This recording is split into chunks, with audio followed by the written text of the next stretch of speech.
ಇನ್ನು ಕಾಂಗ್ರೆಸ್ನಿಂದ ವಿಪಕ್ಷಗಳನ್ನು ಅಸ್ಥಿರಗೊಳಿಸುವ ಕೆಲಸ ಆಗ್ತಾ ಇದೆ ಅಂತ ಕೇಂದ್ರ ಸಚಿವ ಕುಮಾರಸ್ವಾಮಿ ಗಂಭೀರವಾದಂಥ ಆರೋಪ ಮಾಡಿದ್ದಾರೆ.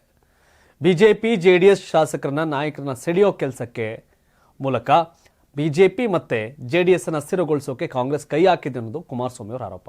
ಹೌದು, ರಾಜ್ಯದ ಆಡಳಿತಾರೂಢ ಕಾಂಗ್ರೆಸ್ ಸರ್ಕಾರ ವಿರೋಧ ಪಕ್ಷಗಳ ಅಸ್ಥಿರಗೊಳಿಸುವ ಯತ್ನ ನಡೆಸಿದೆ. ಮಾಜಿ ಸಚಿವ ಬಿ ಶ್ರೀರಾಮುಲು ಅವರು ಬಿಜೆಪಿ ತೊರೆಯೋದಿಲ್ಲ ಅಂತ ಕೇಂದ್ರ ಸಚಿವ ಎಚ್ ಡಿ ಕುಮಾರಸ್ವಾಮಿ ಅವರು ಶುಕ್ರವಾರ ಹೇಳಿದರು.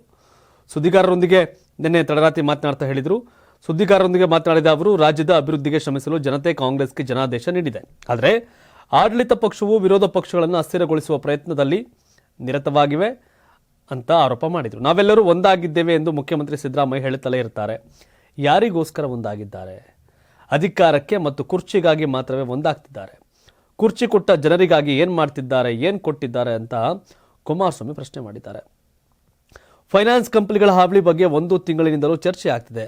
ಅಲ್ಲಲ್ಲಿ ಬೇಸತ್ತ ಜನರು ಮನೆ ಹಳ್ಳಿಗಳೆಲ್ಲ ಬಿಟ್ಟು ಹೋಗ್ತಿದ್ದಾರೆ. ಆದರೆ ಇದರ ವಿರುದ್ಧ ಕ್ರಮ ಕೈಗೊಳ್ಳುವ ಕೆಲಸವನ್ನು ಮಾಡಿಲ್ಲ ಅಂತ ಆರೋಪ ಮಾಡಿದರು. ಇದೀಗ ರಾಜ್ಯ ಸರ್ಕಾರ ಸಂಬಂಧಪಟ್ಟಂತೆ ಕ್ರಮವನ್ನು ಕೈಗೊಂಡಿದೆ, ಒಂದಷ್ಟು ನಿರ್ಧಾರಗಳನ್ನ ಮಾಡಿದ್ದಾರೆ. ಇನ್ನು ರಾಮುಲು ಗಾಲಿ ಜನಾರ್ದನ್ ರೆಡ್ಡಿ ಅಗ್ಗಜಗ್ಗಾಟ ಕುರಿತು ಪ್ರತಿಕ್ರಿಯೆ ಕೊಟ್ಟಿರ್ತಕ್ಕಂಥ ಕುಮಾರಸ್ವಾಮಿ ಅವರು, ರಾಮುಲು ಬಿಜೆಪಿ ಬಿಟ್ಟು ಕಾಂಗ್ರೆಸ್ ಸೇರ್ಪಡೆಗೊಳ್ಳೋದಿಲ್ಲ, ಅವರು ಕಾಂಗ್ರೆಸ್ ಪಕ್ಷಕ್ಕೆ ಹೋಗ್ತಾರೆ ಎನ್ನುವುದು ಊಹೆ ಅಷ್ಟೇ. ಜನಾರ್ದನ್ ರೆಡ್ಡಿ ಶ್ರೀರಾಮುಲು ಒಂದು ಕಾಲದಲ್ಲಿ ಆತ್ಮೀಯ ಸ್ನೇಹಿತರು, ಅಣ್ಣ ತಮ್ಮನಂತೆ ಚೆನ್ನಾಗಿದ್ದವರು. ಇಬ್ಬರ ನಡುವಿನ ವೈಮನಸ್ಸು ಬಿಜೆಪಿ ಆಂತರಿಕ ವಿಚಾರ, ಇದರಲ್ಲಿ ನಾನು ಮಧ್ಯಪ್ರವೇಶ ಮಾಡೋದಿಲ್ಲ. ಅವರಿಬ್ಬರ ನಡುವಿನ ಜಗಳವನ್ನು ಬಿಜೆಪಿ ನಾಯಕರೇ ಬಿಡಿಸಬೇಕು ಎಂದು ಹೇಳಿದರು.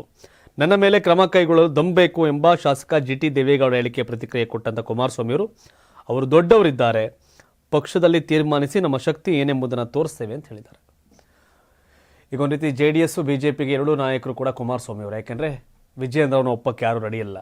ಹಾಗಾಗಿ ಬಿಜೆಪಿಗೆ ಒಂದು ರೀತಿ ಅಘೋಷಿತ ನಾಯಕರು ಕುಮಾರಸ್ವಾಮಿ ಒಂದಷ್ಟು ಕಡೆ.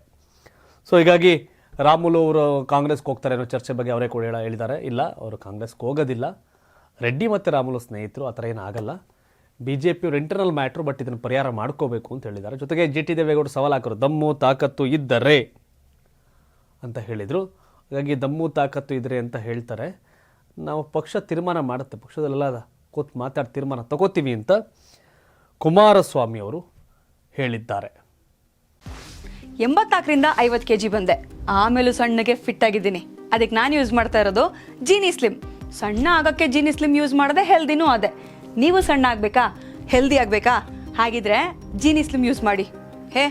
ಸಣ್ಣ ಆಗೋದಕ್ಕೆ ಯಾವುದೋ ಪ್ರಾಡಕ್ಟ್ ಹೇಳ್ತಾ ಇದ್ದಾಳೆ, ಏನಾದರೂ ಸೈಡ್ ಎಫೆಕ್ಟ್ಸ್ ಇದೆ ಅಂತ ಯೋಚನೆ ಮಾಡ್ತಾ ಇದ್ದೀರಾ? ಖಂಡಿತ ಇಲ್ಲ, ಯಾಕಂದರೆ ಇದು ಕೆಮಿಕಲ್ ಫ್ರೀ. ಸಣ್ಣ ಆಗಬೇಕು ಅಂದರೆ ಜೀನಿ ಸ್ಲಿಮ್ ಯೂಸ್ ಮಾಡಿ. ಹೆಚ್ಚಿನ ಮಾಹಿತಿಗೆ ಕೆಳಗೆ ಡಿಸ್ಪ್ಲೇ ಆಗ್ತಿರೋ ನಂಬರ್ಗೆ ಕಾಲ್ ಮಾಡಿ.